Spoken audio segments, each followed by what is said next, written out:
There is literally no reason to think there won't be another company, Apple or not, and likely sooner rather than later. The dynamic in particular that these RBC analysts identified about the announcement increasing the price, 1, is true, but 2, won't be true forever.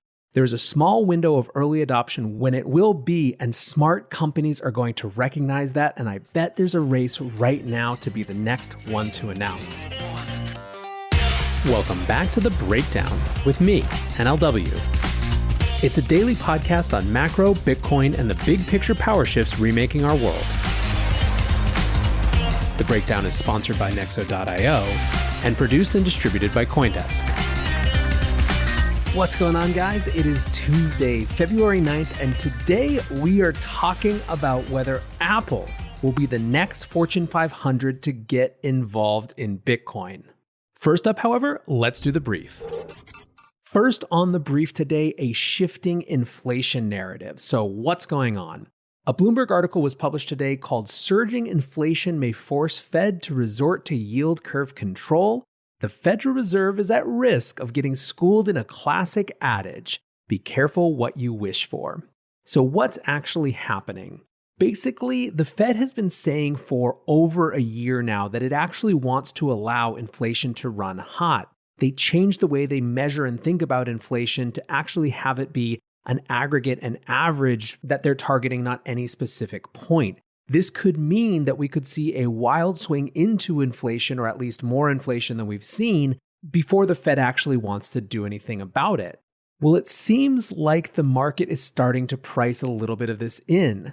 The way the US bond market proxies future inflation have accelerated, according to this Bloomberg piece, at the fastest pace since 2014. The 30-year Treasury yield eclipsed 2% this week for the first time since February of last year. The reasoning is the combination of the anticipation of more fiscal stimulus plus more vaccines, which means all that pent-up demand can actually go out there and get spent. Basically, markets are getting ready for a rip up in consumer inflation at some point, and subsequently they're wondering what happens when it does. Obviously, contributing to this is the discussion around stimulus. Another Bloomberg headline: Biden warms to fast-track stimulus after liberal pressure mounts. Effectively, they're looking into strategies to use a simple majority to get this stimulus bill passed. As you might imagine, from a macro narrative perspective, this is good for perceived inflation hedges like Bitcoin. Next up on the brief today, the Reddit valuation is up to $6 billion. Reddit has raised another $250 million in late-stage venture at a $6 billion valuation. Its previous round valued it at $3 billion.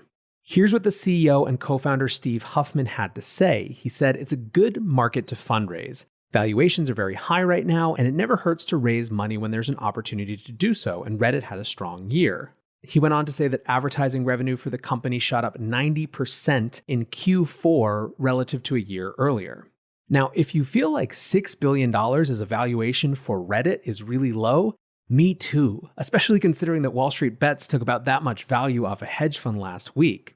The only reason that Reddit isn't valued more highly is that it's been much harder than other networks to convert to commercial value because it's so community-centric. You can't just shove brand advertisers in there and have it work the same way it does on Facebook or any other social network. But frankly, you love to see this company finding the right balance between big business and their community, and I think this was exemplified in Huffman's response to the whole Wall Street Bets thing. Not only did they not back down, and not only did they say they supported Wall Street Bets, they actually used effectively their entire ad budget on a 5-second Super Bowl ad. The ad started like a traditional cliched car commercial with two SUVs just screaming across a desert, but then the signal frayed, Reddit's logo, the alien, came out, and there was a big printed statement. And the idea of this was that they thought that it was going to go so fast that it means people would screenshot it or go look it up after. And here's what it said. It was titled, "Wow, this actually worked. If you're reading this, it means our bet paid off. Big game spots are expensive, so we couldn't buy a full one. But we were inspired and decided to spend our entire marketing budget on 5 seconds of airtime. One thing we learned from our communities last week is that underdogs can accomplish just about anything when they come together around a common idea. Who knows? Maybe you'll be the reason finance textbooks have to add a chapter on tendies. Maybe you'll help r/superb owl teach the world about the majesty of owls. Maybe you'll even pause this 5-second ad. Powerful things happen when people rally around something they really care about. And there's a place for that. It's called Reddit.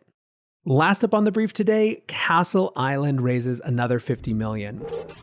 I wouldn't normally do this one. Obviously, I try to do much bigger macro stories or huge companies in this brief section, but I'm a big fan of Nick Carter and his team at Castle Island, and I wanted to just give a quick shout out to it. Castle Island 1, their first venture fund was $30 million. Castle Island 2 is up to $50 million. Funding came from high net worth individuals, family offices, and will target 20 different investments with slightly larger check sizes than before. Now, in terms of what they're going to focus on, Nick said that Bitcoin is his first love and will remain a focus, but he's also interested in the larger set of Bitcoin and crypto financial market infrastructure that needs to be built, mentioning stablecoins specifically. Nick and I have actually talked a couple of times on this show about the role of stablecoins as part of a new financial rail, so if you're interested, go check that out. With that, however, let's go to our main discussion about whether Apple might be the next Fortune 500 to get into Bitcoin. Yesterday, to recap, if somehow you weren't alive at all, Elon Musk's Tesla made a $1.5 billion purchase of Bitcoin. Of course, the day was filled with speculation on what that would mean, what the implications would be. What would it mean for environmental battles around Bitcoin? What would it mean for the memers who love Tesla? And of course, one of the biggest questions is who would it inspire next? Would it be a starting gun and a permission slip for other Fortune 500 CEOs to follow suit? As you might imagine, there were a lot of varied takes on this question. Let's start with the poo-poos, which came unsurprisingly from the usual old media suspects. The Financial Times wrote Tesla's Bitcoin bet is unlikely to have many corporate copycats. Starting off, cryptocurrencies play almost no role in the staid world of corporate treasury where protecting a company's financial liquidity and cash reserves are key. Their massive volatility has ruled them out. It then went on to have a bunch of professors talking about why it doesn't make sense. It also brought up the climate change thing, and overall was pretty representative of the subset of articles that thought that this was going to be an isolated incident. However, far more people think that it's likely the continuation and jumpstart of a larger trend. Many investors want to be a part of the next bull run. Others seek to build their dream home, finally launch that startup, or fund their education. Try Nexo's instant crypto credit lines and borrow against any major cryptocurrency with no minimum or maximum withdrawal amounts, no fees whatsoever, no credit checks, and flexible repayment. Not to mention the APR starts at just 5.9%. Stay on top of your investment game with Nexo.io. And remember, it's your crypto, your credit, your choice. Get started at Nexo.io. Alex Kruger told CoinDesk that he expected other heavyweights to follow suit. Singapore-based QCP Capital said, quote, although the actual amount isn't large comparatively, the signaling effect and market reflexivity of projecting other global market-leading companies to do the same will have a positive spiral on prices. John Kramer, trader at GSR, said, quote, tides are continually shifting in crypto, and what may be lurking close to port are sovereign funds becoming the next wave of institutions to adopt this corporate playbook. And then there was Frank Chaparro from The Block with this great quote. He tweeted out, I was among the skeptics who thought that the Bitcoin balance sheet thing would be limited to weird outliers like MicroStrategy. It's not. Publicly traded firms see an opportunity in the yield and upside BTC offers. With the right risk parameters in place, volatility not as big of a deal. This is going to be huge for the asset, and I don't see why, for the first time, 500K plus Bitcoin is anything but reasonable. Doesn't mean it will happen, but it's reasonable. Many reasonable things don't happen, and many unreasonable things, Dogecoin, AMC, do happen. And then there was good old Jim Cramer on TV discussing this very issue. Let's just listen to this one. Look, I happen to think that Bitcoin is exciting. It's something we can talk about endlessly. There are promoters of it. There don't seem to be a lot of sellers of it. We're going to hear from PayPal in an analyst meeting coming up about how it's begun to be mainstream. I just think that in the end, you have to have some sort of hedge on it, because if you take it and it goes down, I think that you're going to end up saying, why did I use Bitcoin when I could actually transact in dollars? But as far as a way to be able to have a pastiche of things that you should do your cash with, I'm all for it. I think it's almost irresponsible not to include it. Every treasurer should be going to boards of directors and saying, should we put a small portion of our cash in Bitcoin? It seems to be an interesting way to hedge against the rest of the environment. Nice hedge against fiat currency. Perhaps, however, most interesting of all, and the context for the title of this episode, is a note released by the equity research group at the Royal Bank of Canada, which is the largest bank in that country. They released a report yesterday called Pad Your Wallet First, Flashy Cars Can Come Later, focused entirely on Apple. Here's the headliner from the overview. Quote, while we think the firm has a long-term opportunity with a car product, the wallet initiative appears to be a clear multi-billion-dollar opportunity for the firm, potentially for well over $40 billion in annual revenue with limited R&D. So here's their basic argument. Apple has been seemingly interested in competing around electric vehicles, and this piece says effectively that competing against Elon could be really dicey, especially when it already has so many assets in the mobile space. It has 1.5 billion installs. If instead Apple decided to enter the crypto exchange business, it could immediately gain market share while, according to this piece, simultaneously making the USA a leader in crypto for the next 10 years. So let's talk about how they got that $40 billion revenue number. They took Square's $1.6 billion of revenue per quarter from Bitcoin, with installs of around 30 million. They took Apple's install base of 1.5 million, assumed only 200 million would transact, which is also consequently the number of new iPhone unit sales annually, and that gave them a 6.66 times larger than Square quarterly opportunity, which comes out to over 44 billion, which would be 15% incremental top-line revenue. So the question is, why is the RBC thinking about this right now? Well, part of it has to do with speculation around exchanges. Coinbase is going public later this year, and early NASDAQ secondary sales have suggested prices of 200 or 300 a share, which would value the company at somewhere between 50 and 70 billion, so obviously a big opportunity. Part of it also has to do with a perception that the competition is weak. This report mentions how that every time something big happens, like Tesla coming into the space, the biggest exchanges go down. They can't keep up. Part of their analysis has to do with seeing new competitors from the traditional world already getting in. They point a lot to Square and especially PayPal. But part of it that's the most interesting for insiders like you, if you're listening to this show, has to do with an assessment that actually, when it comes to exchanges, an Apple-style closed ecosystem would actually work well from a business perspective. They recognize the critique of exchanges that we all have that don't let you withdraw your crypto, i.e. PayPal, but they say, or their argument is at least, that Apple could turn that into an advantage. Basically, one part of their argument is that it's actually very worrisome to the exchange model that so much is leaving exchanges to be custodied in other places. This is a trend that we've discussed here, but they say that this openness could actually be a liability, again, from a business model standpoint.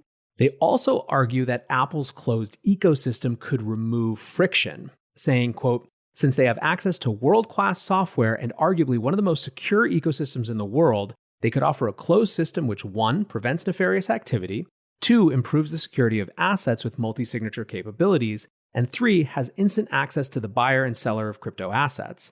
In our view, this solves many issues simultaneously. Consumers would have easier access to buying and selling crypto assets, Apple would have a limited set of issues complying with KYC and transfer laws, and the firm would not incur a major R&D expense. On this R&D side, they reference Square's entire R&D budget of $670 million, and you have to assume that not all of that was for their crypto products. Effectively, their argument comes down to the idea that if Apple spent about $500 million on R&D, they could create a product with an income stream of maybe $44 billion a year. Now, I don't want to get too deep into what we would think about an Apple-style closed exchange ecosystem. That's a little bit different than the scope of this particular show, but that's their argument. Of course, the exchange thing might be interesting, but the bigger trend we've been exploring and all paying attention to has to do with the balance sheet. And RBC covers that too. So let's just actually read the 2 paragraphs they say about it. While the bigger business is likely in the exchange of assets, we think the firm could also fund its own initiative by adding a small amount of Bitcoin or another crypto asset to its balance sheet. If we assume that the firm can add $1 billion to its balance sheet, which is only 4 to 5 days of cash flow, we think the price of the underlying asset would then go up in a substantial manner. Looking at it from another angle, if we assume that the cost of developing a crypto wallet or exchange on the Apple ecosystem would cost $500 million, they could synthetically pay for the development costs by acquiring the underlying asset. For example, if the firm purchased $5 billion of Bitcoin, 20 to 25 days of cash flow, the price of the underlying asset would need to rise by 10% for the firm to fully fund the entire project in the first place. This is a solid value proposition in our view, as the business would be funded without diluting any other projects at the firm. So the notable thing here is that they're not actually arguing about the long-term value proposition of Bitcoin as a treasury asset. Instead, they're recognizing a particular game theoretical market force right now, which is that when one of these Fortune 500s buys Bitcoin, almost by definition it increases the price of Bitcoin. They use MicroStrategy and PayPal as an example, but this was written before Tesla's announcement. So what do we know about Tesla and specifically how much it paid for this Bitcoin? Pomp tweeted out a post from Reddit, which may or may not be true, but it said, this was 37 days ago, "You heard it here first, our company just bought $800 million worth of Bitcoin. I am a software dev working at R&D in Tesla in California. Over the past 72 hours, our company bought 24,701 Bitcoin at an average price of 33,142. The way we did it was buying small amounts of Bitcoin every few seconds and big amounts of Bitcoin after a dip of at least 1.5%. We did this with a bot, which I developed with Python and Node.js. I have no idea what will happen once this reaches the newspapers, but I think the price will explode even more. Thank me later." Now, some people are calling BS, some people are skeptical, although this is kind of what the strategy was for MicroStrategy, so it seems at least plausible. But let's say that it's accurate. You're talking about 36% price appreciation right away. Even if they bought closer to 35,000 on average, where it spent most of last month, you're still talking about 25 to 35% gains just by announcing the position, which means that 1.5 billion is probably worth at least 2 billion, if not more already. So let's briefly wrap up with some interpretations. First, we are Fox Mulder. We want to believe. I saw a couple of chats on Clubhouse yesterday with this Apple buying Bitcoin idea, clickbait plastered as the title. We want to believe that something like Apple, a company that so many of us have strong affinity or connection to, is going to be in this space. However, number two, this is very specifically simply an analyst's analysis. There's no real reason to think Apple is the next domino to fall. Analysts are paid to create these types of scenarios around different companies all the time. It's their job to think about how a company could evolve, how it could use its assets to further gains in that company. The flip side is that at the same time, there is literally no reason to think there won't be another company, Apple or not, and likely sooner rather than later. The dynamic in particular that these RBC analysts identified about the announcement increasing the price, one, is true, but two, won't be true forever. There's a small window of early adoption when it will be, and smart companies are going to recognize that, and I bet there's a race right now to be the next one to announce. Anyways, guys, let me know what you think. It's a fun thing to think about and consider, and like I said yesterday, this is exciting and there's going to be more of it. Until tomorrow, be safe and take care of each other. Peace.